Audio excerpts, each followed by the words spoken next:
Bonjour à tous et bienvenue dans ces deux vidéos consacrées aux unités de conversion de l'H2S en soufre. Dans cette première partie, on va se consacrer aux réactions chimiques. On verra la mise en œuvre industrielle dans la seconde vidéo. Dans les deux vidéos sur les unités amines, on a expliqué que l'on désulfurait certaines coupes du brut pour satisfaire les réglementations en termes de soufre dans les carburants, mais aussi pour protéger les catalyseurs de certaines unités de transformation.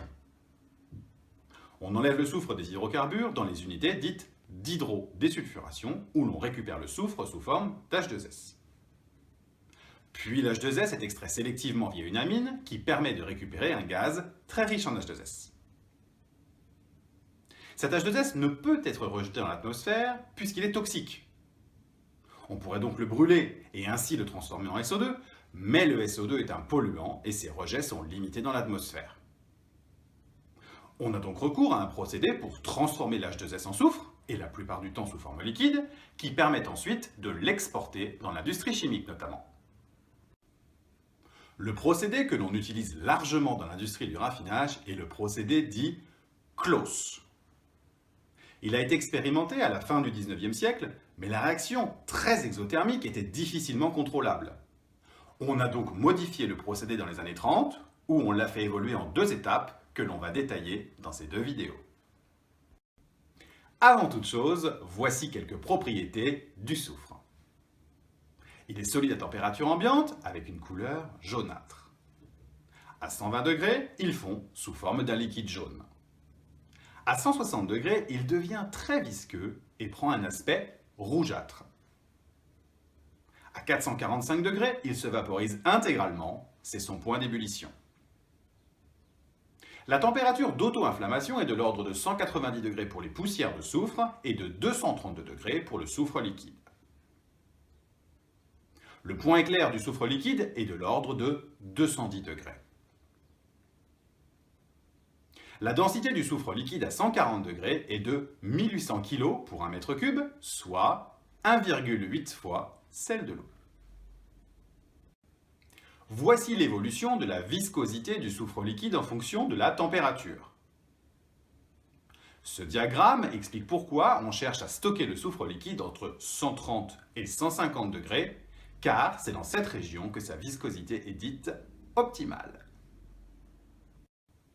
Alors, vous vous en doutez, le flux riche en H2S qui est produit dans les unités amines n'est pas pur à 100%. Faisons un zoom sur chacun des composants minoritaires. Tout d'abord, on retrouve de l'eau, puisque, on le rappelle, les solutions d'amine sont constituées majoritairement d'eau.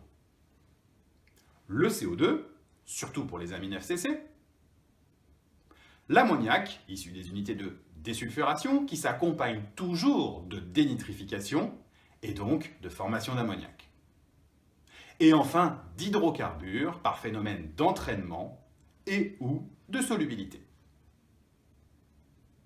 On récupère ainsi dans les unités closes les gaz de tête de strippers d'eau où l'ammoniac est très concentré. En effet, ces strippers reprennent les eaux de lavage des hydrodésulfurations qui concentrent la majorité de l'ammoniac issu de la dénitrification des coupes hydrocarbures. Maintenant que l'on a vu d'où on partait et vers où on souhaitait aller, regardons les réactions chimiques que l'on va mettre en œuvre.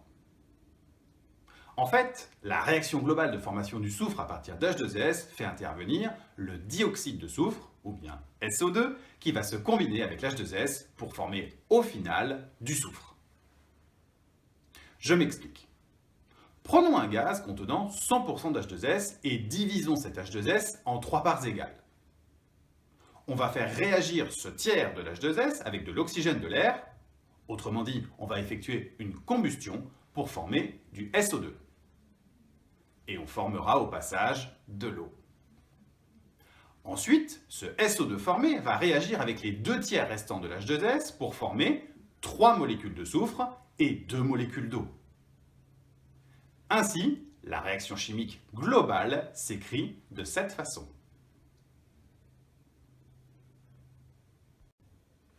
À ce stade, vous voyez que contrôler la première réaction est primordial. En effet, si on brûle davantage que 1/3 de l'H2S en SO2, il y aura trop de SO2 et pas assez d'H2S pour la seconde réaction. Et du coup, on se retrouvera avec beaucoup de SO2 en sortie de l'unité, et c'est très mauvais pour l'environnement. A l'inverse, si on brûle moins d'1/3 de l'H2S en SO2, il n'y aura pas assez de SO2 pour réagir avec l'H2S, et on aura un gaz en sortie d'unité avec beaucoup d'H2S, ce qui est mauvais pour l'environnement et aura des conséquences sur l'odeur et la toxicité du gaz résiduaire. Alors, vous vous posez peut-être la question, mais comment faire pour ne brûler que 1/3 de l'H2S et pas davantage? Eh bien, on contrôle la réaction par la quantité d'air que l'on injecte dans le procédé. Si on met trop d'air, on mesurera une quantité de SO2 trop importante dans le gaz résiduaire. Si on n'en met pas assez, on retrouvera trop d'H2S dans ce même gaz. On le verra dans la seconde vidéo, une façon de voir si on met trop d'air ou pas assez, c'est de mesurer la teneur en H2S moins 2 fois celle en SO2 dans le gaz résiduaire.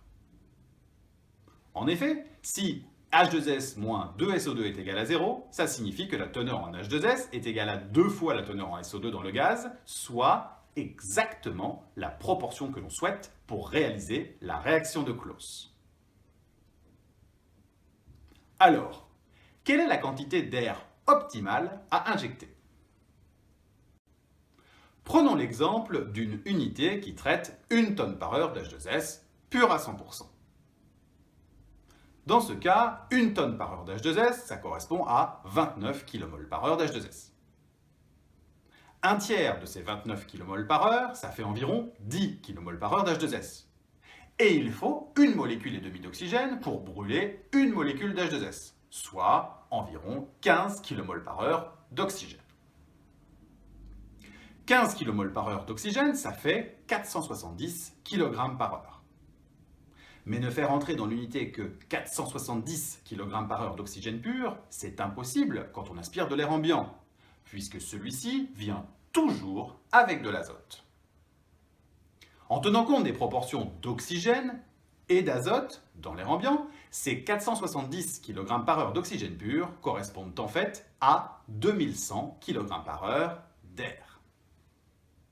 Il faut donc 2,1 tonneurs d'air pour 1 tonne d'H2S. Si toutefois le gaz acide à traiter est plus ou moins riche en H2S et plus ou moins riche en hydrocarbures, cette valeur de 2,1 tonneurs d'air par tonne de gaz peut évoluer à la hausse ou à la baisse. Regardons maintenant comment se transforme l'H2S en fonction des conditions opératoires.